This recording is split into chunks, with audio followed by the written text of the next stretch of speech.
A very good afternoon, ladies and gentlemen. Delighted to be back with you again. My name is Eleni Giokos, and I've got two rock stars with me.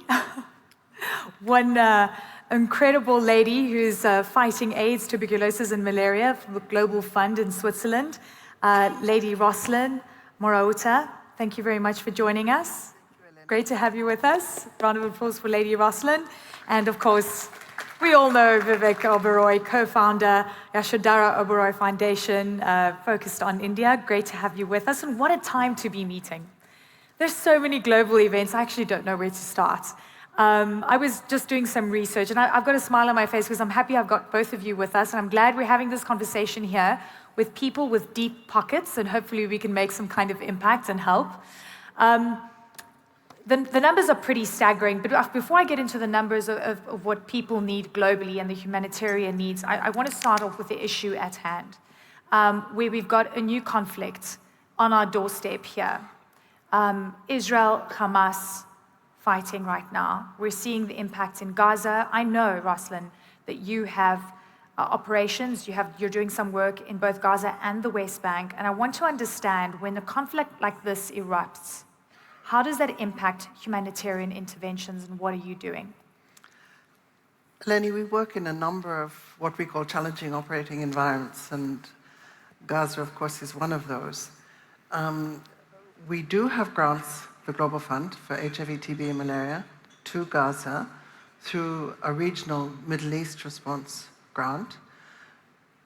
The funding for the next 3 years for Gaza is about $2 million. Half of which has already been spent. But we work through the IOM because it's able to access people and also make sure that sanctions aren't being contravened. They're still working there. It's very difficult, but fortunately we have sufficient commodities in Gaza at the moment for people to have HIV treatment and TB treatment for the next 4 months. So we're watching very closely. Humanitarian access is going to be really important because after 4 months, the stocks will run out. And obviously people on TB treatment need to continue their treatment, and people who are on HIV treatment need ARTs. And this is the thing, I mean, we're watching on, and I think everyone is really worried. I personally am very concerned about what's happening in the spillover into the region, but over and above, it's the humanitarian question here. When you watch on, and we're seeing what's happening there. I know you've also done work in Ukraine, for example. You've got work in Afghanistan as well. How are you assessing what's happening? Well, we're in constant touch with the people we're already working with.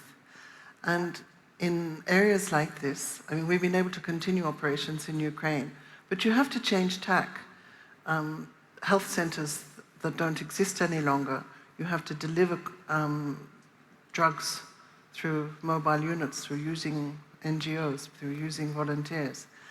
And the people we work with on the ground are able to do that. So we're still delivering services in Ukraine, for example, despite health centers not being there in many places. And we'll talk about some of the other regions that you're in. And Vivek, great to have you with us. I mean, you're doing incredible work on screen and off the screen. You're making an impact, which is incredible to see. And I was referring to the numbers, you know, global humanitarian needs this year are at record levels, ladies and gentlemen, at record levels. It's up 30% from what we saw at the beginning of last year. These are scary numbers, right? And it's a mixture of natural disasters, of human-made crises. I mean, the list basically goes on. You've been doing some incredible work in India, and you're changing people's lives there. And I wonder, which part of the value chain do you start your intervention? How do you start, and you notice an issue and you know you want to get in to assist? I think it's a very complex issue, but the solution is simpler than we think it is. It starts from within. For me, my mother has always been my hero. I watched her growing up for 35 years, spending 2 hours a day with patients in their final days of life, just giving them humanity, warmth, talking to them, bringing home-cooked food for them. And I realized that if it's individually driven, so much more can be done. There's 8 billion people on the planet. If everyone does one selfless thing a day, can you imagine the good that we can create as a collective? So it starts like that. I mean, I remember 2004, there was a tsunami that hit southern India. Most people watched the news, went back to sleep. I couldn't. I was on the next plane to Chennai, and again, if you believe in something, you can galvanize people to follow. Being a movie star, I leveraged that, went into colleges, students came to take pictures and autographs, and I said, this is happening in your state. There's devastation, people don't have homes, lives have been lost, there's a possible outbreak of pandemic. What are we going to do about it? And before you knew it, I had a 1,500 volunteer army of young, bright students. I paid for maybe 2 truckloads of essentials, supplies, for relief work. But in 24 hours, by the time we left for the villages, we had a convoy of 14 truckloads of essential supplies, only because I believe that every human being inherently is good. They just need a little bit of motivation and galvanization. I'm of the opinion that vertical structures are much more bureaucratic, less nimble, very difficult to achieve targets with.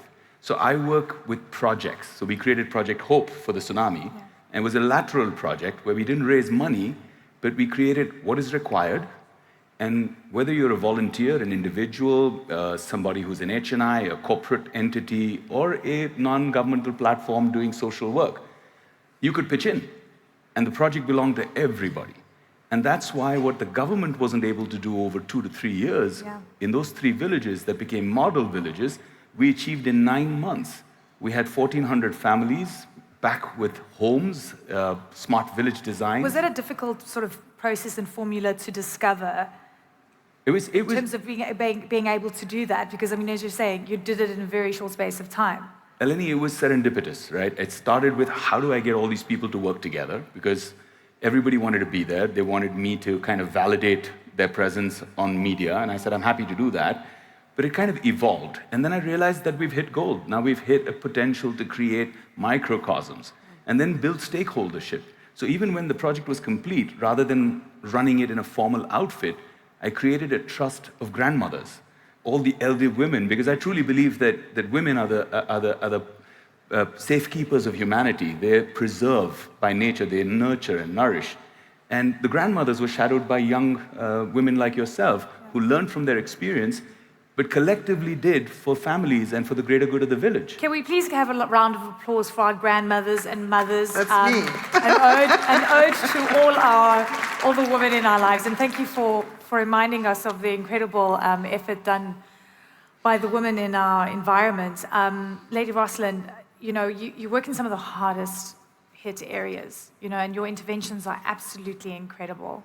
But do you see incremental shifts and changes where you're going in from a humanitarian perspective, but frankly, there needs to be other ecosystems that are created to be able to continue with the work that you're doing? Yes, I wouldn't say we go in with a humanitarian perspective. That's not why we intervene in a particular situation. The Global Fund has been in existence for 20 years now, and in that time we've invested $60 billion in over 120 countries with remarkable results. We've been able to reduce the deaths from HIV, TB, and malaria by 55%. But amongst those 120 countries, there are some very difficult countries that we work in. And you can't always work with government agencies in those environments. Often you have to entirely work through civil society, because that's how you reach the most vulnerable people. So you were saying that you even have operations in countries that experienced a coup in Africa. So what happens? All the countries in Africa that have had. So what happens at that moment when the military takes over? What happens? The people in the health ministry remain the same on the whole. So you're still dealing with the people who are implementing programs. Hospital workers are still the same. Health center workers are still the same. So you just have to find a way to navigate with the new regime to continue. But we don't have people in countries. We use local people everywhere. We only have an office in Geneva. And the way our model works is that the country, or what's called a country coordinating mechanism, which is comprised of government, private sector, donors, technical agencies, academics, people living with disease, other civil society representatives. Those CCMs exist in every country where we work. They're the ones who put forward a grant proposal, and they're the ones who choose who will implement the proposal. So it's all done in country. The role of the Global Fund is we're a financing agency. You're financing it, yeah. So we finance the fund, but we closely monitor the implementation of the grants to make sure that the impact that is supposed to be achieved through the grants is being achieved. Yeah, and it's really fascinating to have both of you here, right? You're focusing on very different interventions, and so are you, but they're all very needed because it's a huge value chain of what is required. Sure. You were telling me backstage an incredible story of how you've helped save 15,000 girls. Yeah. I want you to tell me the story. Well, that's another project called Davy, which in my language means goddess. And I believe that, like I said, women are the safekeepers of humanity, and the idea was to save them first. I was at a temple town in North India, and someone came up to me and said, I need your help. And as rich people do, I reached out to my wallet, thinking money is the answer, and he said, I don't want your money, I need your help. There are these 30-odd girls that are going to be sold by tomorrow morning into child prostitution forever if we don't intervene tonight. And it shocked me that in modern India, something like this is happening. This is 2008-9. And something motivated me. I went into the middle of nowhere, something I would do in a film script normally, but in reality, on a rescue mission. And I saw these girls, and it changed my life. The eldest was 13, the youngest was 5, being sold into child prostitution across this global slave trade, modern day. So we started Project Davy. Didn't know, again, it was serendipitous. But the girls you met, you saved. That's saved. Absolutely, we saved them, and then we built an infrastructure to give them free food, free education, free healthcare, nurture them back, empower them to become something that they believed beyond being victims, right? To become survivors, to become successful. And now we have 15,000 girls who've been rescued and successful. Many of them are all over the world. And the beauty is, these girls came from nothing, and the first thing on their agenda when they achieve something or become successful is, Eleni, they want to know how to give back. They want to know, how can I help more people just like me? And that's the beauty of humanity. Well, speaking of rich people and money and pockets, you know where I'm going with this, right? Lady Roslyn, you know where I'm going with this. It's all to you in the audience. Welcome. Rich people with pockets and money. How much money do you need? What do you need? Well, last year, we raised money for a 3-year cycle. And last year we raised $15.7 billion, which seems like a lot of money, but in fact we wanted $18 billion. And the investment case was crafted before the Ukraine war, before all the financial difficulties of so many countries last year. So even the 18 billion of then is probably 22 billion now. So we're probably missing $6 billion right now. $6 billion. Let me repeat, ladies and gentlemen, $6 billion.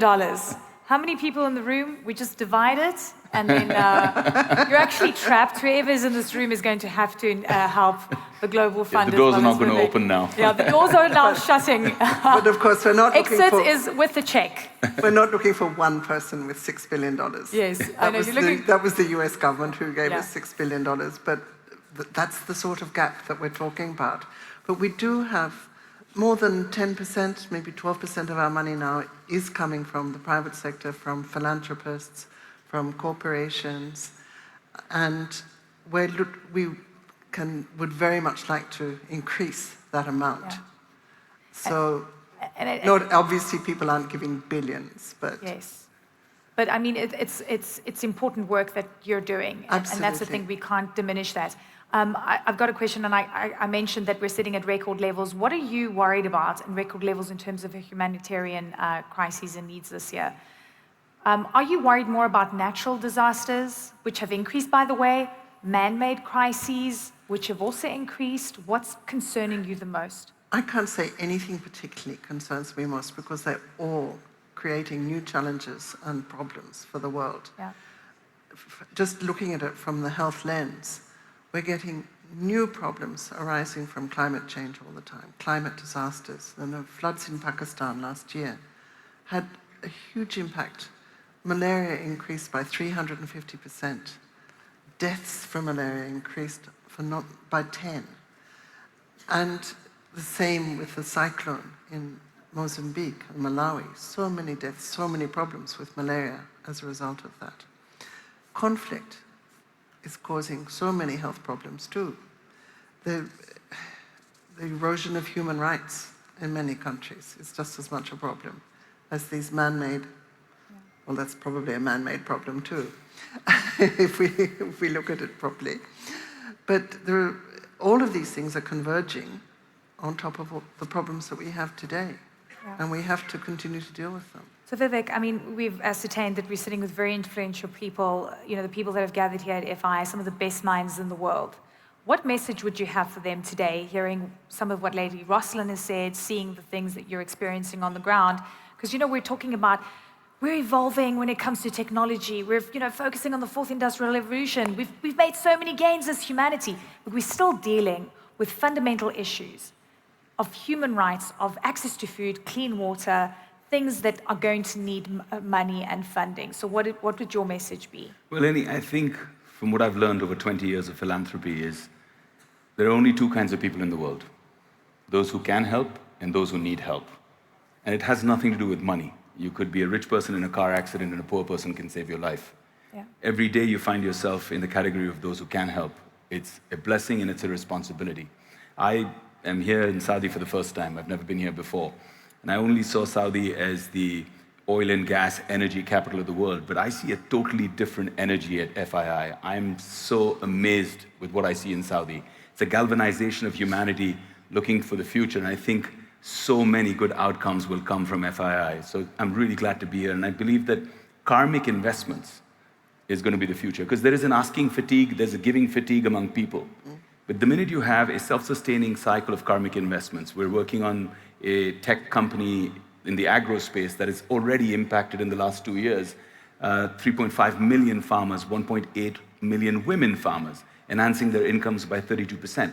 So when you shift the bottom line in terms of finance, and you can still make it sustainable for investors, financial returns, and good karma at the same time, it's a heady combination for humanity. Good karma at the same time. Yes. We speak the same language. Lady Roslyn, what would your message be to the attendees of FI? Two things. One is that an investment in health has a return. $1 spent in health has a return times 31. So that $1, how much good can you do for the world? It's incredible. Yes, but in terms of people's livelihoods, economies of countries. But I just want to end. I don't think we see any return on investment that level. I think in any investment, the return on investment is 31 to 1. Yeah.